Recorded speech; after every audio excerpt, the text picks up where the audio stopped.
ओम साईं राम। मेरे अंदर साईं और आपके अंदर साईं को भी प्रणाम। आज हम हर इंसान बहुत दुखी है और खुशी पाना चाहते हैं। हर इंसान खुश होना चाहता है, पर जो इंसान की खुशी पाने की जो धारणा है वो बदल गई है।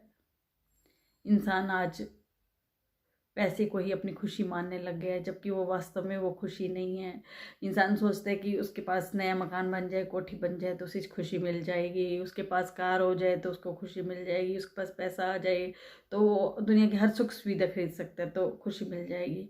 तो क्या ये जो बहुत पैसे वाले हैं, हम भी देखते हैं कि इतनी सुंदर कोठी है, इतनी कारें हैं, तो ये लोग कितने खुश होंगे, तो क्या वो वास्तव में खुश है? नहीं, वो हमसे भी ज़्यादा दुखी होंगे। जो ये पैसे, धन का जो लालच है ना, ये बढ़ता ही जाता है, कभी कम नहीं होता। और पैसे कमाने के चक्कर में हम सारा दिन बिजी रहते हैं, हमारे पास रिश्तों के लिए टाइम ही नहीं है। हर इंसान की खुशी अलग सी होती है। कई बहुत सुंदर सुंदर सुंदर कपड़े डाल के सोचते हैं कि मैं खुश हो जाऊंगा। कोई खाने का शौकीन होते हैं कि मैंने ये खाना खाया, मनपसंद, खुश हो जाऊंगा। तो ये जो खुशी के मायने हैं, तो ये क्या वास्तव में है? नहीं, ये तो टेम्परेरी खुशी के मायने हैं। मतलब आप अच्छा खाना खाया तो उस टाइम खुश हुए, तो ये खुशी कोई आपकी हर समय नहीं रहने वाली। खुशी तो वो होती है जो आपके पास हर समय हो, आपके मन में हमेशा खुश रहो। तो जो हम ये खुशी कैसे पा सकते हैं, इसके लिए तो इंसान मेहनत कर रहा है, पूजा पाठ भी करता है। तो हम ये खुशियाँ कैसे पा सकते हैं? इन खुशियों को पाने के बहुत ही आसान तरीके हैं। सबसे पहले तो ये है कि आप संतुष्ट रहो, जैसी लाइफ है उसी में खुश रहो। अगर अच्छा है तो उसमें खुश, अगर नहीं है तो उसमें खुश। और जो हमारी खुशियां हैं ना, वो दूसरों के चेहरे पर मुस्कुराहट लाने से होंगी। कहते हैं ना कि जब तुम किसी को कुछ देते हो तो वही तुम्हारे पास वापस आता है।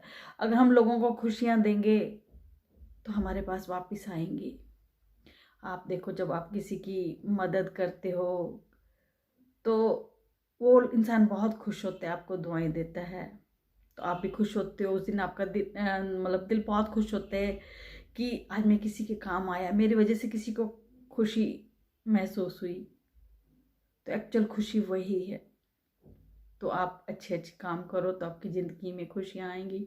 मैं आपको अपनी बात बताती हूँ कि बाबा को मानने से पहले मैंने बताया हुआ है कि मेरी फाइनेंशियल प्रॉब्लम बहुत थी। तो मेरा मन परेशान रहता था कि कैसे घर का गुजारा चलेगा, बच्चे कैसे पढ़ेंगे। तो सारा दिन परेशानियों में मैं बहुत दुखी रहती थी। अच्छा, बाबा के पास जब गई तो आप मानो कि बाबा के पास एक बार भी जाने में मतलब मैं मन की खुशी पा गई। मेरे साथ, मैं तो मानती हूँ कि बहुत बड़ा चमत्कार हुआ मेरे साथ। बाबा के दर पे पहुंची बस, और बाबा को अपनी ज़िंदगी की एक हिम्मत मान लिया कि अगर वो हैं तो मेरा लिए कभी कुछ भी नहीं बुरा हो सकता। पापा को मानने से पहले मैं कोई समाज सेवा कुछ भी नहीं करती थी। पापा को जब माना तो पापा धीरे धीरे मेरे मन के अंदर भाव भरते गए अच्छे अच्छे। मैंने वृद्धाश्रम जाना शुरू किया।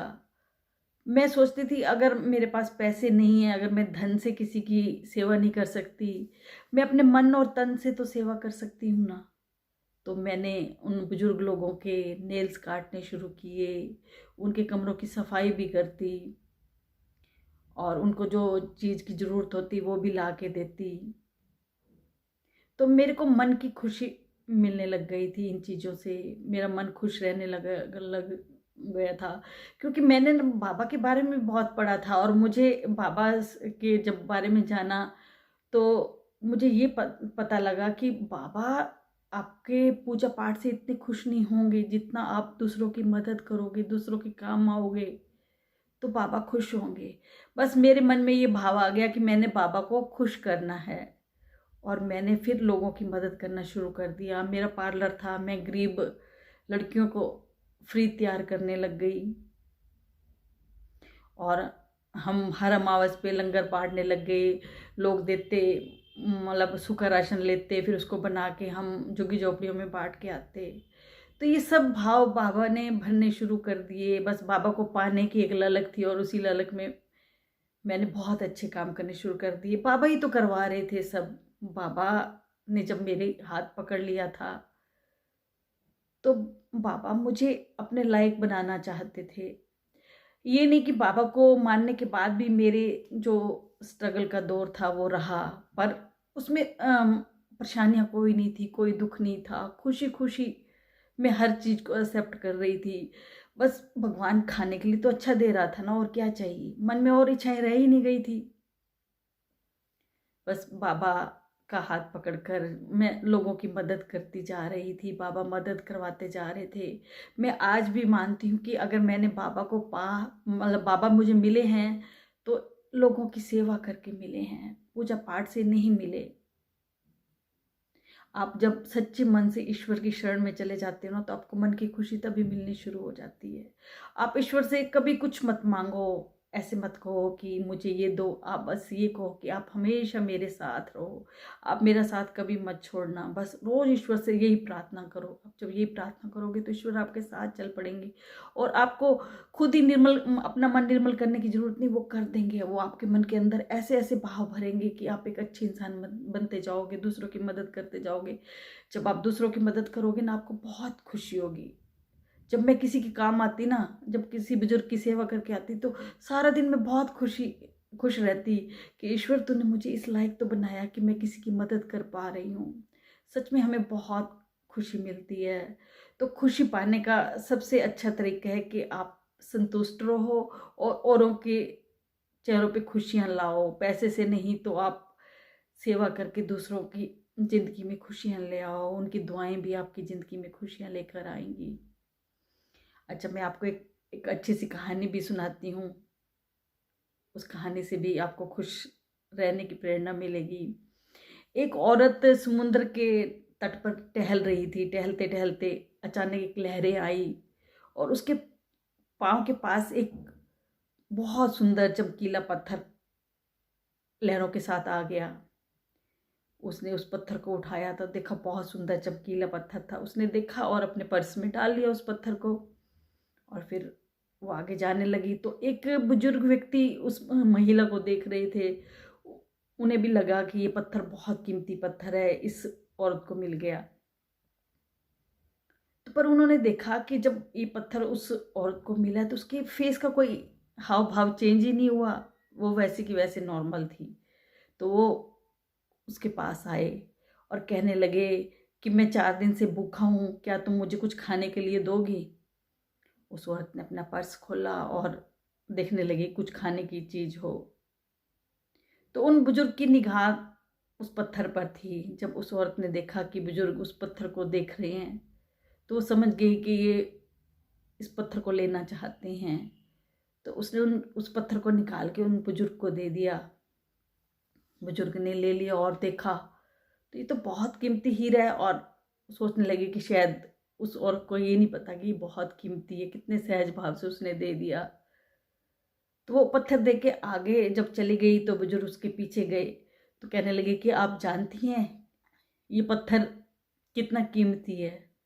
तो कहने लगी कि हाँ, मैं जानती हूँ ये बहुत कीमती पत्थर है, शायद ये हीरा है। तो वो कहने लगे कि आपने मुझे इतने हीरा इतनी आसानी से क्यों दे दिया? तो वो कहने लगी कि मुझे इस हीरे से कोई खुशी नहीं है, इस हीरे से कोई खुशी नहीं मिलने वाली। जो मेरी खुशी है वो मेरे मन के अंदर है। मैं तब भी खुश थी जब मुझे नहीं मिला, और मिल गया मैं तब भी खुश थी। क्योंकि जो ये दौलत है ये समुद्र की लहरों की तरह आती जाती रहती है। अगर हम इनके साथ हो लेंगे तो हम कभी भी खुश नहीं रह पाएंगे। तो मेरे सामने इस हीरे की कोई कीमत नहीं है। बुजुर्ग ने जब ये बात सुनी तो बहुत हैरान रह गए। तो उन्होंने उस औरत को वो हीरा वापस दे दिया और कहने लगा कि आपने जो आपके अंदर ये समर्पण का भाव है ना, आप मुझे वो दे दो जो बहुत ज़्यादा हीरे से कीमती है। मुझे वो भाव चाहिए। सच में हमें अपनी ज़िंदगी में ना एक संतुष्टि का जूता पहन लेना चाहिए। देखो, जूता आप पहन लोगे ना संतुष्टि का, आप धूप में जाओगे, गर्मी में जाओगे तो वो जूता आपको गर्मी नहीं देगा, आपके पैर नहीं चलेंगे। और जब आप सर्दी में जाओगे तो वही जूता आपको ठंडक से बचाएगा। तो संतुष्टि का जूता पहन लो, जो हर जैसा भी हो उसी में आप खुश रहना सीखो। बस आज इतना ही। अगर आपको मेरा वीडियो अच्छा लगा है तो प्लीज़ सब्सक्राइब करें, लाइक करें और शेयर भी करें, और कमेंट बॉक्स में ओम साईं राम लिखें, मुझे बहुत खुशी मिलेगी। ओम साईं राम।